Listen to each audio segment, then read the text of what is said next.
Everyone knows the name Harriet Tubman.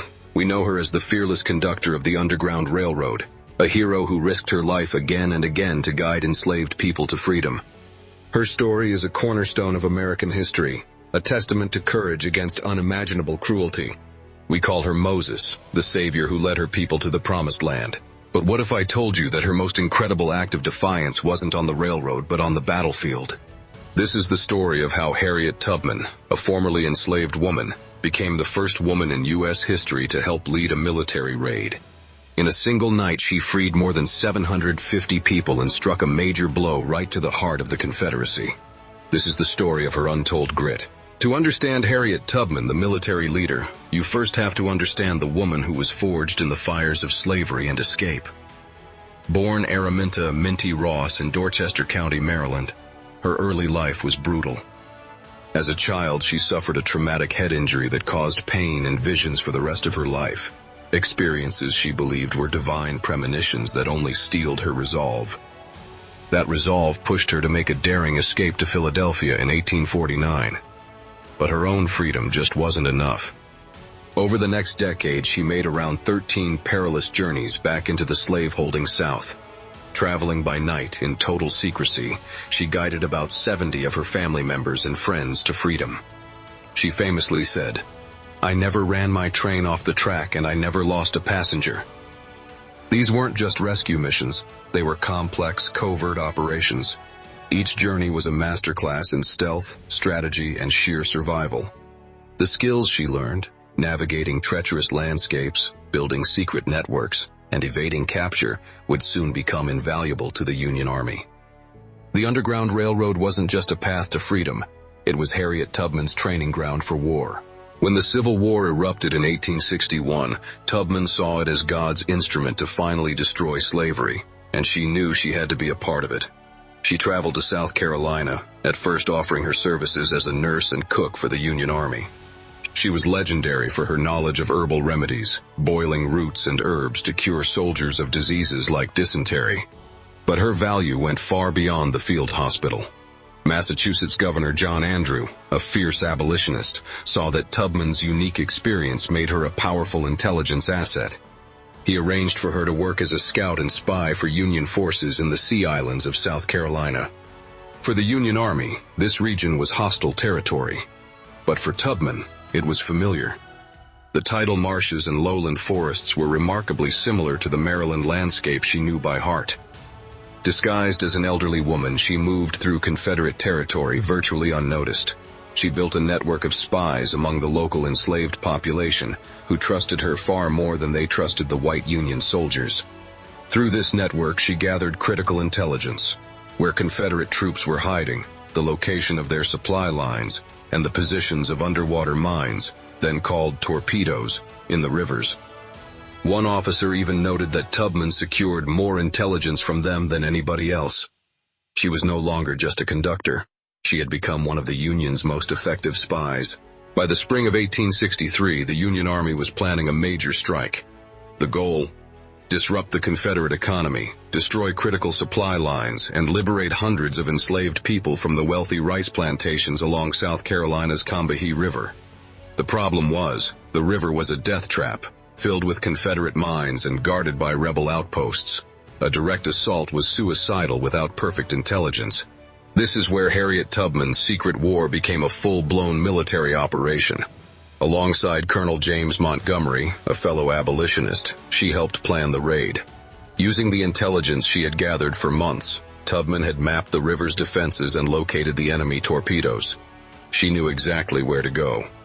On the night of June 1, 1863, 3 Union gunboats carrying black soldiers from the 2nd South Carolina Volunteers slipped into the dark waters of the Combahee River. Harriet Tubman was on the lead boat, guiding the expedition.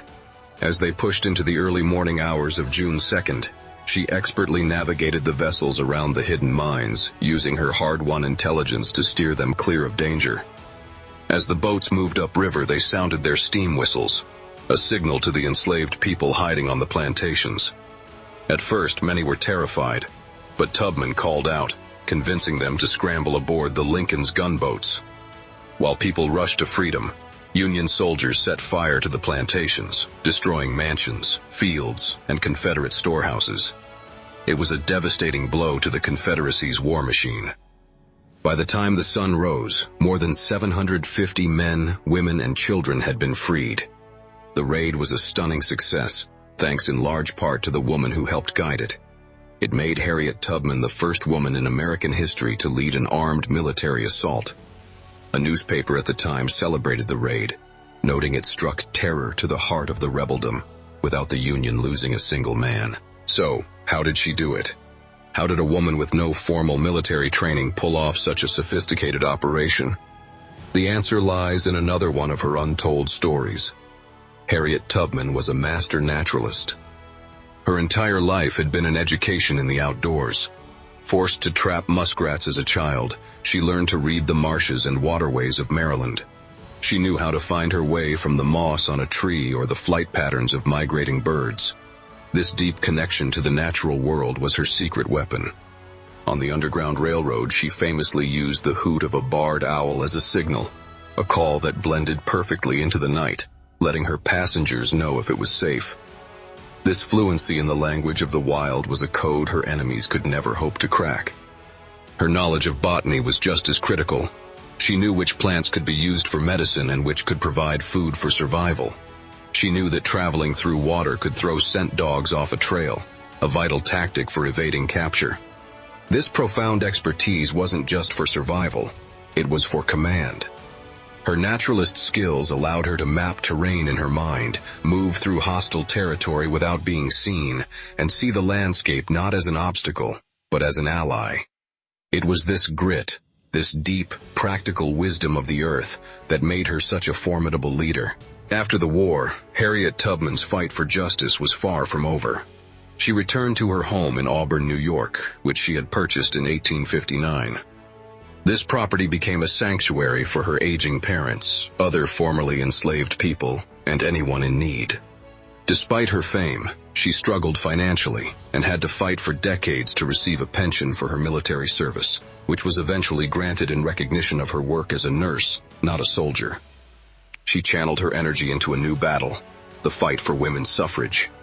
Working alongside leaders like Susan B. Anthony, Tubman gave speeches arguing for a woman's right to vote, always linking the struggle for gender equality with the fight for racial justice. Her final great act of generosity was establishing the Harriet Tubman Home for the Aged on her own property, ensuring that elderly and needy African Americans would always have a place of refuge. She passed away in 1913, leaving behind a legacy of selfless service that reached far beyond the battlefield. Harriet Tubman's life is a powerful reminder that one person's courage can truly change the world. Her story pushes us to look past the headlines of history and find the untold stories of grit and determination. What do you think we can learn from her relentless drive to fight for a better world? Let us know your thoughts in the comments. And if you want to uncover more hidden histories like this one, make sure to subscribe. Harriet Tubman was the Moses of her people, a conductor, a nurse, and a humanitarian. But she was also a brilliant military strategist and combat leader. Her leadership in the Combahee River Raid was a landmark moment in American history, a daring operation that freed hundreds and proved the incredible valor of black soldiers. Her story isn't just about a single act of heroism, but a lifetime of it. It's the story of a woman who turned the pain of her past into a weapon for freedom, who used her intimate knowledge of the natural world to outsmart her enemies, and who never, ever stopped fighting. The untold grit of Harriet Tubman isn't just in what she endured, but in what she commanded, a force for liberation that helped reshape a nation.